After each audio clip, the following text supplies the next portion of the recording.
Mon bien-aimé pour moi un bouquet de myrrhe, qui repose entre mes seins. Cantique 1, 13. Bien-aimé, nous constatons depuis un moment déjà que beaucoup de femmes n'aiment pas réellement leurs enfants.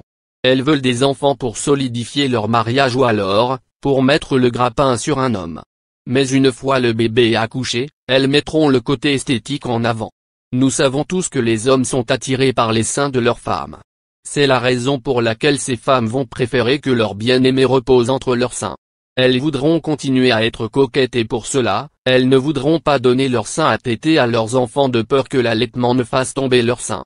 Comme beaucoup d'hommes en Afrique ne sont pas fidèles, elles seront convaincues que, si elles préservent leur poitrine, elles resteront désirables aux yeux de leur mari. Les femmes qui ont des moyens financiers achèteront des crèmes raffermissantes qui agiront au niveau de leur sein. Elles feront même des massages de seins juste pour que leur poitrine reste ferme.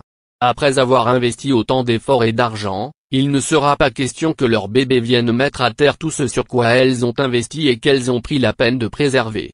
Il existe une autre catégorie de F. Et pour elles, être moderne pour elles passe par le biberon quel que soit le lait qui y est contenu. Ce qui est important pour elles, c'est que le voisinage sache que leur bébé prenne le biberon. Ce que toutes ces femmes ne savent pas, c'est qu'elles mettent la vie de leur bébé en péril. Et oui, Dieu n'était pas bête lorsqu'il avait créé la femme avec des seins. Dieu avait donné des seins à la femme pour qu'elle puisse allaiter son enfant et non pour qu'elle se pavane en exposant fièrement sa poitrine. Dieu avait dit à Adam et Ève de se multiplier et de remplir la terre.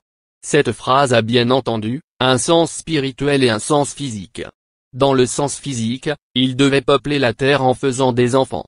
Pendant la grossesse, les seins gonflent et s'emplissent de lait en vue de l'allaitement qui interviendra lorsque l'enfant naîtra.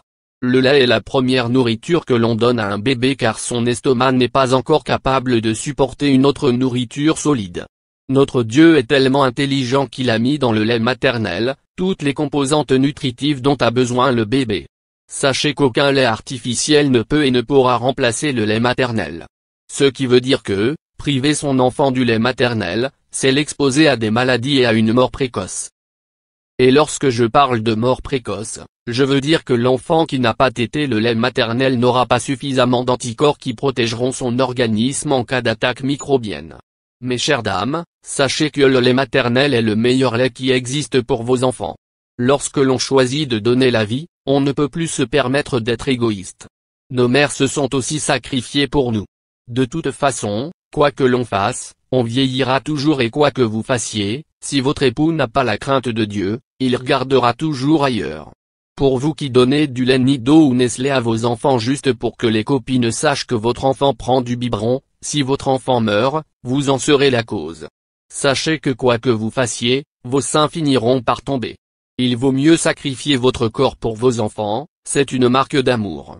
Une bonne mère est même capable de mourir pour son enfant. J'en ai connu qui se sont défigurés juste parce qu'elles voulaient sauver leurs enfants. À côté de cela, c'est quoi le sein tombé alors qu'il existe des soutiens-gorge? Pour les femmes qui ont un peu de moyens financiers, sachez qu'il existe des soutiens-gorge avec un bout ouvert qui sont adaptés pour l'allaitement. Le moment est alors arrivé pour moi de vous demander de choisir le lieu de votre résidence future. Et oui, n'oubliez jamais que notre vie sur cette terre est éphémère et, la mort n'est pas la fin de tout. C'est, pendant que nous vivons sur cette terre que nous avons la possibilité de choisir le lieu de notre résidence future parce que nous avons la possibilité de nous repentir. Un mort ne peut plus le faire, c'est la raison pour laquelle le purgatoire n'existe pas. Nous sommes les seuls à pouvoir faire ce choix, d'autres ne peuvent le faire à notre place et c'est le choix est entre le ciel et l'enfer. Sachez aussi que les égoïstes n'iront pas au ciel sauf si vous demandez pardon à Jésus et que vous faites de lui votre Seigneur et votre Sauveur personnel. Si donc vous ne savez comment faire, dites ceci après moi: Jésus, je reconnais que je suis un pécheur. J'ai agi d'une mauvaise manière vis-à-vis de mon enfant et je te demande pardon. Je reconnais que tu es mort sur la croix pour me sauver et pour cette raison, je t'accepte dès à présent, toi Jésus-Christ, comme mon Seigneur et Sauveur personnel. Viens dans ma vie et aide-moi à mieux me comporter désormais. Laisse ton Esprit Saint habiter en moi et me conduire dans toutes tes voies. Merci Jésus car je sais par la foi, que je suis devenu enfant de Dieu. Mon nom vient d'être inscrit dans le livre de vie et je te rends grâce pour cet acte. Abonnez-vous à ce VNews sur YouTube pour écouter de nouveaux enseignements ou alors, pour réécouter des enseignements que vous avez appréciés.